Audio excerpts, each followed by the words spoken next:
Hello friends, प्राचीन भारतीय इतिहास का टॉपिक आपके पास और यह क्वेश्चन बार बार यूपीएससी में रिपीट हो रहे हैं। प्रागैतिहासिक इतिहास के संबंध में प्रस्तुत कथनों में से कौन सा कथन असत्य है? यानी प्रागैतिहासिक इतिहास के संबंध में आपके पास 4 ऑप्शन दिए हुए हैं। ये कह रहा है कि उनमें से कौन सा कथन गलत है, आपको वो बताना। सबसे पहला पॉइंट आपके पास, ताम्र पाषाण काल को चित्रित मर्तभांड संस्कृति भी कहते हैं। तो ताम्र पाषाण काल को यानी तांबे के काल को मर्तभांड संस्कृति कहते हैं, ये बात सही है। सेकंड ऑप्शन आप लोगों के पास, मेहरगढ़ से प्राचीनतम स्थायी जीवन के प्रमाण मिले। जो मेहरगढ़ हैं वहाँ से प्राचीनतम स्थायी जीवन के प्रमाण मिले हैं। ये भी आपके पास प्रागैतिहासिक काल की धरोहर है, सूची है, ये बात भी आप लोगों के पास सही है। अगला पॉइंट आप लोगों के पास है, अंतरजेखड़ा से पशुपालन के प्राचीनतम साक्ष्य मिले हैं। तो वहाँ से प्राचीनतम साक्ष्य नहीं मिले थे, ये कथन आप लोगों के पास क्या गलत है।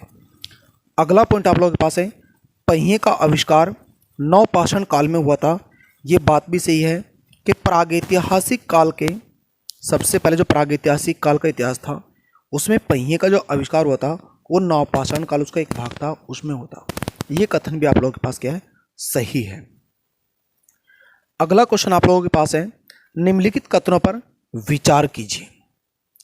पहला कथन आप लोगों के पास है, सेंधव समाज संभवतः मात्र सत्यात्मक था। सिंधु घाटी सभ्यता, सेंधव सभ्यता, सिंधु सभ्यता, ये सब एक ही नाम थे। तो जो सेंधव सभ्यता हो तो समाज संभवतः मात्र सत्यात्मक था, ये कथन क्या आपके पास सही है।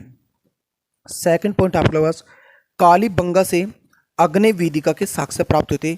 जो कालीबंगा नामक स्थान था, जो सिंधु घाटी की सभ्यता का सबसे प्रसिद्ध स्थान होता है कालीबंगा, एक आज से अग्नि वेदिका के साक्ष्य प्राप्त हुए। तो ये कथन भी आप लोगों के पास क्या है, सही है।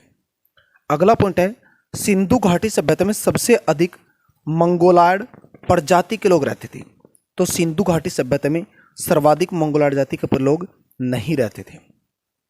सिंधु घाटी सभ्यता जो थी, जिसे आज भारत और पाकिस्तान के बीच बंटवारे की जड़ कहता है, तो सिंधु घाटी सभ्यता ये थी और यहाँ पर ज़्यादातर लोग किसान समुदाय से बिलोंग करते थे।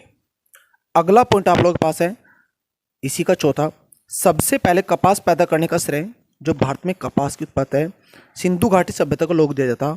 ये बात क्या हमारे पास सही है। तो जो सबसे पहले कपास पैदा करने का श्रेय जाता है तो वो सिंधु घाटी सभ्यता के लोगों को दिया जाता है। यूपीएससी के ऐसे ही एग्जाम में रिपीट हुए सवाल चेक करने के लिए आप हमारे साथ जुड़ जाइए। Thank you watching for